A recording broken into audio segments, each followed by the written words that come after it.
So now back to I think the meat of your question. I think to me, I hear that as a question about vigilance.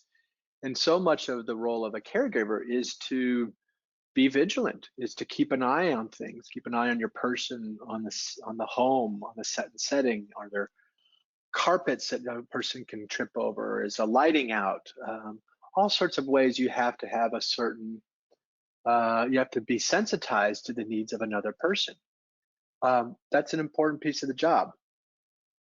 Problem is, over time, in the chronic state, months, weeks, months, years, we can't stay in a hypervigilant state. Hypervigilant state is an acute kind of crisis mode state.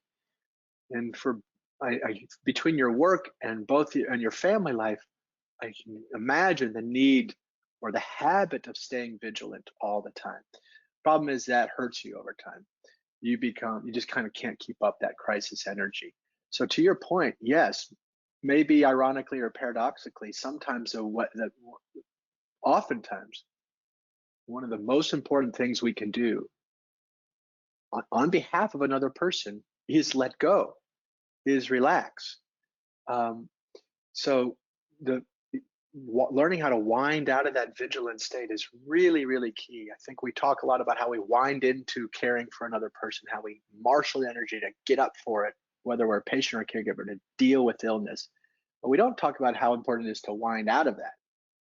So where there's a break, where you actually, maybe where you even feel good, you need to let that in too. That's where we get filled up. That's very, very key. That's where perspective comes in. That's where we refill our own tanks, etc. So yes, keep an eye on things, and at the same time, learn how to let go, learn how to relax. Relaxing is an active stance. You got to drop the vigilance. And I keep in mind also, no matter what you do, especially in chronic and terminal illness, things are going to go downhill by some definition, one way or another, no matter how exquisite a job you do as a caregiver. So part of this vigilance thing is to decouple your sense of success as a caregiver from the condition of your person. They're not necessarily linked. Even if you do everything right, that person's still going to get sicker. That person's still going to die at some point. So anyway, lots to say here. It's a balancing act, one day to the next, but keeping your knees bent and flexible, I think, is so much the name of the game. Okay, thank you for that good question.